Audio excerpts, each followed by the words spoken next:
वर्ष 2022 इंडोनेशिया के बाली में G20 शिखर सम्मेलन का आयोजन किया गया, जिसकी अध्यक्षता भारत द्वारा की गई। इस सम्मेलन में दुनिया भर के कई शीर्ष नेताओं ने हिस्सा लिया।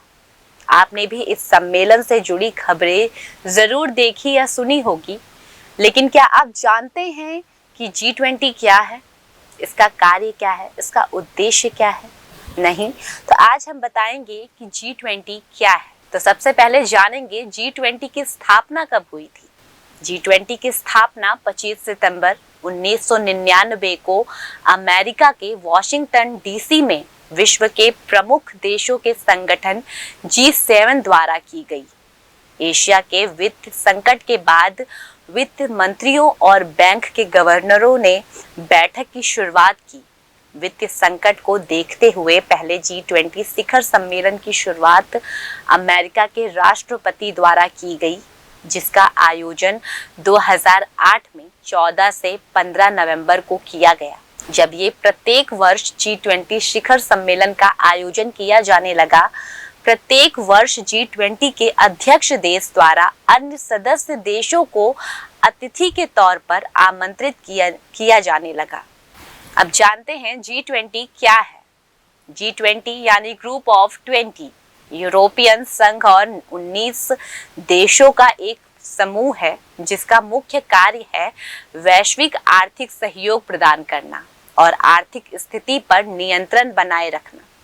यह समूह दुनिया की 85% अर्थव्यवस्था और 75 वैश्विक व्यापार को नियंत्रित करता है। इसके अलावा ये देश में जलवायु परिवर्तन और स्वास्थ्य से जुड़े मुद्दों पर भी बात करता है। G20 में वे देश शामिल हैं जो अर्थव्यवस्था के मामले में शीर्ष पर हैं। प्रत्येक वर्ष इन देशों द्वारा एक सम्मेलन किया जाता है। इस दौरान अलग अलग देश के टॉप लीडर्स, प्रधानमंत्री, वित्त मंत्री आदि सम्मेलन में हिस्सा लेते हैं। मंत्री स्तर की बैठक में मंत्री, गवर्नर आदि शामिल होते हैं, इसलिए इसे एक अहम समिट का दर्जा दिया गया है। G20 के सदस्य में कौन से देश का नाम आता है? G20 में शामिल सदस्य देशों का नाम कुछ इस प्रकार है, जैसे कि भारत, रूस, अमेरिका, फ्रांस, जापान, ऑस्ट्रेलिया, चीन, United Kingdom, Germany, Brazil, Canada, सऊदी अरब, दक्षिण Africa, Argentina, Mexico, Indonesia, Italy, Republic of Korea, तुर्की और यूरोपीय संघ। यदि इन सभी देशों की जीडीपी को जोड़ा जाए तो यह दुनिया की 85% है। इसलिए इन्हें दुनिया के सबसे शक्तिशाली देशों में गिना जाता है। इस सम्मेलन को इसलिए भी अहम माना जाता है क्योंकि दुनिया की 60% आबादी इन 20 देशों से ही आती है। हर साल G20 की मेजबानी अलग अलग देशों के पास होती है। G20 का कार्य क्या है? G20 में शामिल देशों के शीर्ष नेता वर्ष में एक बार बैठक जरूर करते हैं।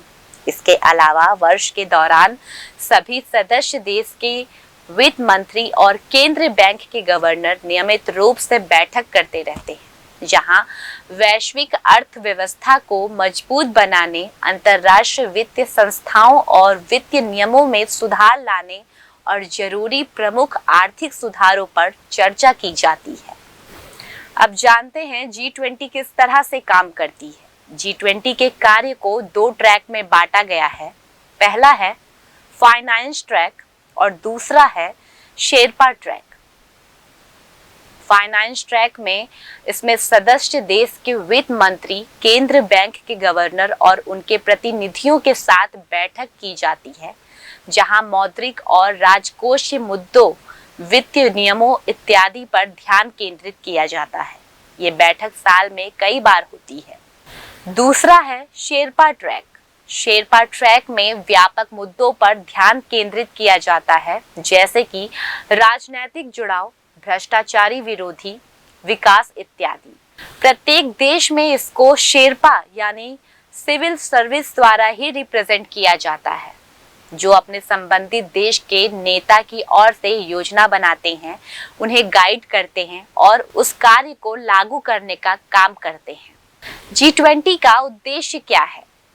G20 अंतर्राष्ट्रीय आर्थिक और वित्त कार्यसूची के अत्यंत महत्वपूर्ण पहलुओं पर और अंतर्राष्ट्रीय सहयोग के लिए एक मुख्य मंच है जो दुनिया भर के मुख्य उन्नत और उभरती अर्थव्यवस्था को एक साथ लाने का काम करती है।